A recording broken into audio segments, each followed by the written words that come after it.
Hello everyone, my name is Christian Eschbach, and welcome to another one of my album reviews. Hey everyone, so I'm going to get to a couple of reviews that I wrote down notes for literally months ago, alright? First up on my list of I wrote down notes for months ago is Bad Company Straight Shooter. I should have re-listened to this album before redoing this review because honestly, I gotta go purely off my notes and what I can actually remember. And I'll get into this as I go. Alright, so Bad Company Straight Shooter. I've already covered Bad Company when I covered the first album. This is, I believe, the follow-up album, so it's a perfect spot to go to next. It is out of, I bought this large set here. What is it? Bad Company, the Swan Song Years. 74 to 82, and it covers 6 of their albums. Bad Company, Straight Shooter, Running with the Pack, Burning Sky, Desolation Angels, and Rough Diamonds.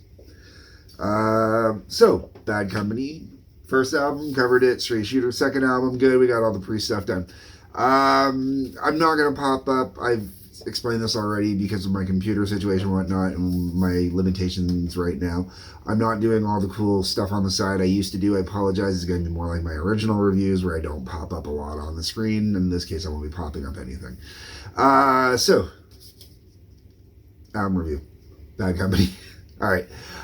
Good Lovin' Gone Bad kicks off the album. It's a great way to start the album. Good, solid rockin' tune. By today's standards, it's pretty basic. Back in 1975, it would have been the perfect start to an album. That is really, when it comes to classic rock, it's kind of really, depending on how you're getting into it, when you're getting into it, really kind of will alter your perspective on how you see it. Bad Company, for when they came out, in the mid-70s there, great band, great hard rock and stuff that would later become famous in other types of music. Definitely, I would say Bad Company was one of the biggest influences, whether it be influenced on those bands or not, of the arena rockers.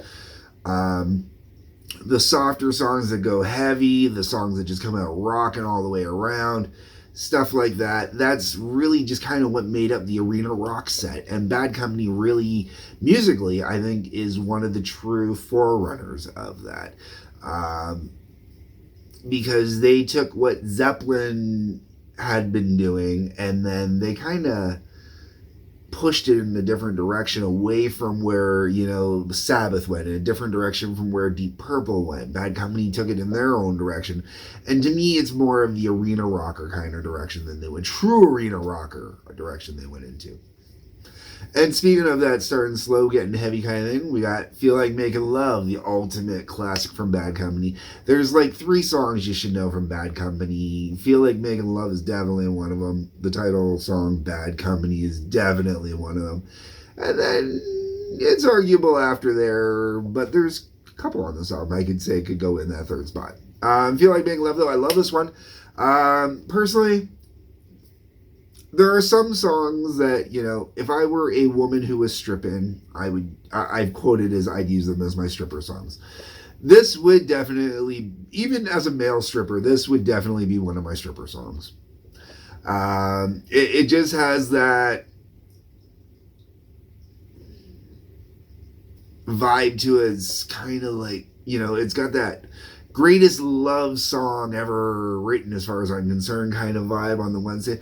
Baby, just so soft and romantic. But then it gets in that good feel like me, burn out, burn out, burn out. I feel like making love, like you just, great tune, man. Oh, great tune. And to me, this particular song, well, it sounds great on the album, and I love it on the album. My favorite version I have ever heard of it performed was when Roger, I can't think of his last name, and I don't think it's on the back here. Yeah, it's not on the back here. Lead vocalist from Bad Company, sorry I can't think of his name, when he opted to join Queen for a tour after Freddie Mercury's passing. And great version of, so you got the lead vocalist of Bad Company doing the song with at least two of the members of Queen, Brian May and damn, I'm having a bad day for names today. The drummer for Queen.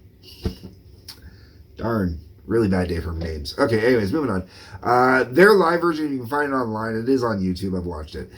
Fantastic. It's great. It's heavy. It's got that punch you want it to have. Just everything about it is fantastic. But the original, beautiful song, man. That song comes on the radio, or if I throw it in the CD, man, just like, yeah, I just love that, man. Those dives on the guitar. All right, Weep No More. Okay, at this point, I am annoyed that there are 3 love songs in a row. You got Good Lovin' Gone Bad, Feel Like Making Love, and then you got Weep No More. And it's this type of mentality that I can see why there are... part of me has never understood why Bad Company wasn't bigger in a lot of cases. And part of me totally understands why Bad Company wasn't bigger, because they really kind of... You notice they rely really heavily on what I would refer to as a Bon Jovi or Nickelback aesthetic, where, they've got a couple really heavy songs on there, or a couple... Bon Jovi doesn't really do heavy songs, but you know what I'm getting at. A couple good rockers on there, but even within those rockers, they tend to be a little love songish, and it gets a little kind of like, really, guys? Let's go. Come on, move away from this crap. Next up, Shooting Star. Great song.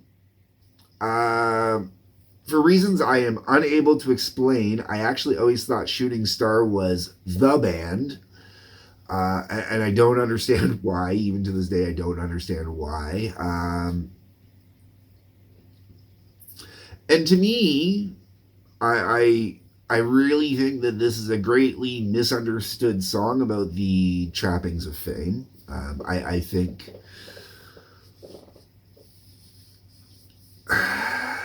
I think most people take it as some great quest to be the shooting star, and to me, if you really listen to it, it's more like,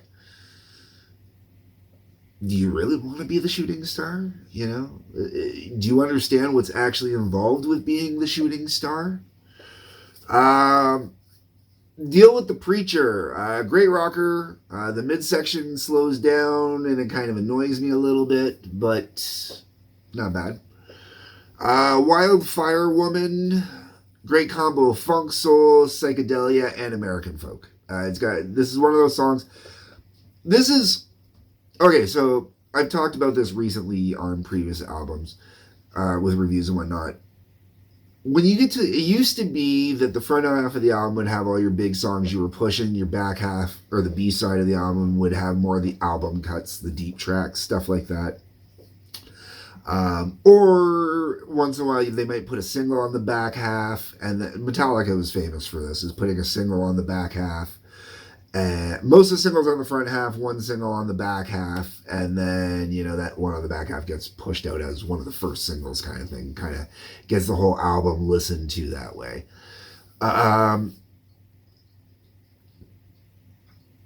This would be one of those deep cuts that would go in the back half, somewhere right around the single, because it is something that would be different from what the band does, but at the same time, the band wants you to hear it. It's good too. Anna, it's a ballad using a woman's name, so it plays out exactly how you'd expect it. I'm not a big fan of ballads with women's names in them. Like slow song ballads, love ballads if you prefer, when they're all like these things dedicated to a chick. And the reason why, it's usually if it's specifically a woman, maybe it feels too intimate. It feels too personal to me. It's like I'm seeing a part of your relationship I don't want to see, or I don't need to see, or I don't know what it is. But there are very few ballads out there that has a woman's name as the title specifically that I actually enjoy. I will admit that at one time I didn't mind the song Beth from Kiss, but that's kind of how I feel about this one now too. Is, one time I might have liked this one, but it's a ballad with a woman's name in it, so it plays out exactly as you'd expect. And really, they are very format for the most part. Anyway, Call on Me, not the right song to end the album with. This probably should have been the song to close out the A side of the album. Shooting Star should have been the one that closed out the whole album together, as far as I'm concerned. But once again, there's that problem with there's too many love songs, so it makes the setting and the pacing on this album more complicated. Like, realistically, you got like, what, 1, 2, 3, 4, you got like 8 songs on this album. And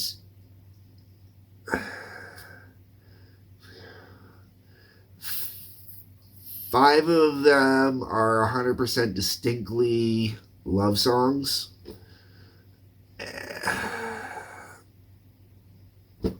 It's a little much for me personally. It's like, love is a wonderful thing. All you need is love, but can we please sing about some other stuff, It's kind of like the opposite of Kiss that way. Kiss, you get nothing but sex songs, and then 1 or 2 other ones. Well, Bad Company, you get nothing but love songs or 1 or 2 other ones. And, it's just like, balance, folks, balance. And trust me, swapping about, and even saying, like, if you look at Feel Like Making Love, you can say, well, it's a sex song, it's not a love song. Well, I'm going to say they fall in the same category here. Either way. But you're right, it's a great rhythm song, man. A great rhythm song. Okay, the whole way around, would I suggest this album on its own? You know what? If you're trying to get into 70s rock, and I'm talking rock, not the harder stuff, like I said before, this does not go into the heavier side where, Zeppelin tended to go. This does not go into the Black Sabbath realm in the slightest. Maybe a little comparable to very early, like Mach 1 Deep Purple, a little bit.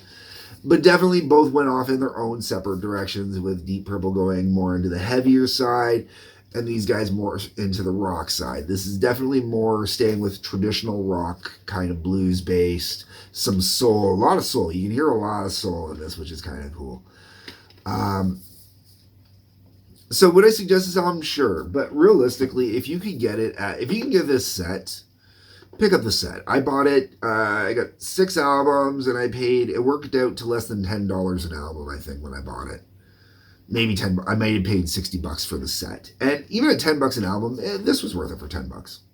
I would say so, as part of this set, I'm really into, getting whole collections together at once this way. You really get immersed into a band, especially within a time period, stuff like that. It's really cool. So if you can find this set, get this set. It's worth it just for the first 2 albums. I mean, maybe $60 for 2 albums is a little much, but I haven't covered them yet, but the other albums are worth getting into as well. Anyways, I'm rambling. I'm going to stop now. Thank you very much for watching. Hit the like button, the subscribe button, the bell for notifications. Leave me a comment. Let me know what you think of this album. What Bad Company album would you like me to review next? Take in mind, I've already done Bad Company, so I'm not going to do that one. There are links below to Patreon, TWA. I'm working on the Patreon side. TWA, you got to go check out. That's the Trampoline Wrestling Association. I am very proud of what the guys have accomplished and what I've helped produce for them as a TV show. We're getting ready to go into the second season. First season's still playing out. Second season will be wrapping up soon. You got to get into the first season while you can before we get into the second season. It'll be worthwhile. Anyways, folks, once again, peace, love, take care.